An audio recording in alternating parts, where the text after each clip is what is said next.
पानी पीने लगा। पानी पी ही रहा था, एकदम से मुझे मेरे दोस्त की चिल्लाने की आवाज आई।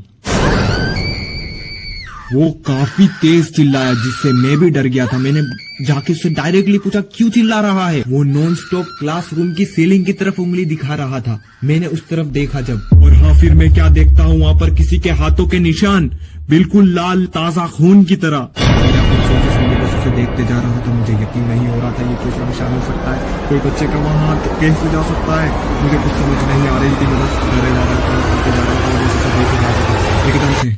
स्वागत है सभी का मेरी नई चैनल खलील अशरफ में। आज मैं आपको एक सुनाने जा रहा हूँ एक नई कहानी। इस कहानी में है सस्पेंस, थ्रिलर और बहुत ज्यादा मिस्ट्री। तो पूरी स्टोरी को ध्यान से सुनना क्योंकि असली मजा आखिरी में आने वाला है। मैं ज्यादा बकबक नहीं करूंगा, आओ स्टोरी की तरफ बढ़ते हैं। तो ये कहानी है मेरी स्कूल के वक्त की। रुको रुको रुको 2 मिनट। हाँ अब सही है।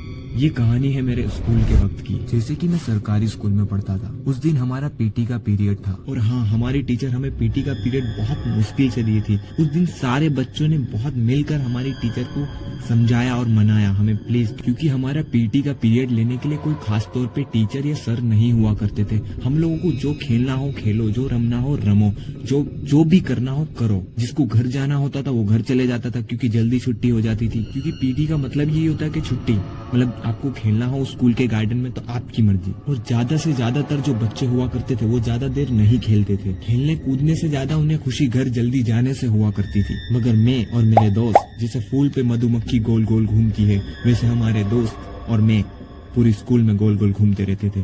कभी ये झूले पे कभी वो झूले, और हम काफी देर तक रमते थे। हमें पता भी नहीं चलता था कि आधी से ज्यादा स्कूल खाली हो गई है, क्योंकि हम अपने ही मौज में रहते थे।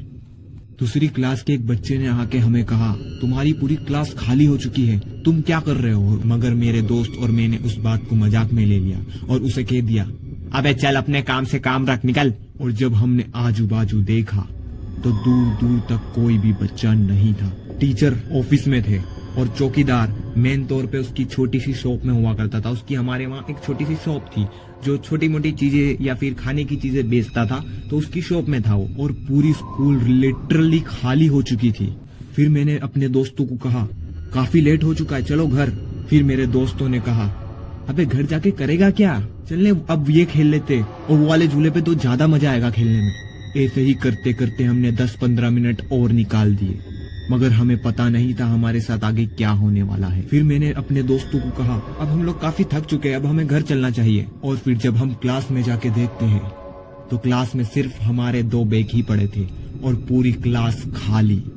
कोई भी बच्चे का बैग नहीं और कोई भी बच्चा या टीचर नहीं था। मैं काफी थका हुआ था तो मैंने अपने बैग से बोतल निकाली और पानी पीने लगा। पानी पी ही रहा था, एकदम से मुझे मेरे दोस्त की चिल्लाने की आवाज आई। वो काफी तेज चिल्लाया जिससे मैं भी डर गया था। मैंने जाके उससे डायरेक्टली पूछा क्यों चिल्ला रहा है। वो नॉन स्टॉप क्लासरूम की सीलिंग की तरफ उंगली दिखा रहा था। मैंने उस तरफ देखा जब, और हाँ फिर मैं क्या देखता हूँ, वहाँ पर किसी के हाथों के निशान बिल्कुल लाल ताजा खून की तरह। सोचे समझे बस उसे देखते जा रहा था। मुझे यकीन नहीं हो रहा था ये कैसा निशान हो सकता है, कोई बच्चे का वहाँ हाथ कैसे जा सकता है। मुझे कुछ समझ नहीं आ रही थी, मैं बस डरे जा रहा था। एकदम से खिड़की के खड़कने की जोर से आवाज आती है। उसके बाद मेरा दोस्त तेजी से चिल्ला के भागा। काफी डर रहा था तो मैं भी उसके पीछे भागा। मैं डर नहीं रहा था, बस वो दौड़ रहा था, डर के भागा, तो मैंने सिर्फ उसका साथ दिया। झूठ बोल रहा है। No no no no, I am telling you.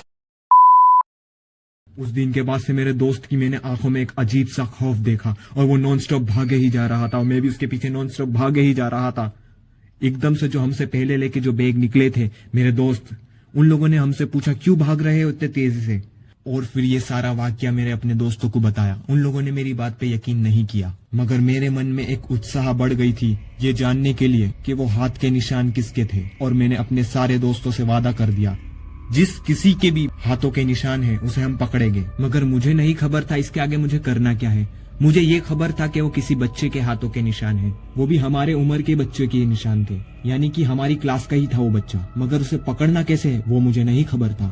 मगर आइडिया अब आता है और कहानी का टर्निंग पॉइंट अब आएगा। मैंने वो किया जो तुमने कभी नहीं सोचा होगा। अगले दिन क्लास तो लग चुकी थी, बस टीचर के आने की देरी थी। सारे बच्चों के मुंह पे एक ही बातें, वो हाथ के खून, ये सारी बातें पूरी स्कूल में आग की तरह फैल चुकी थी। मगर अभी प्रिंसिपल और टीचर को अभी तक नहीं पता था और मैंने ठाना था इन लोगों से पहले लगाऊंगा पता कि ये किसके निशान है और ये किसका मजाक है।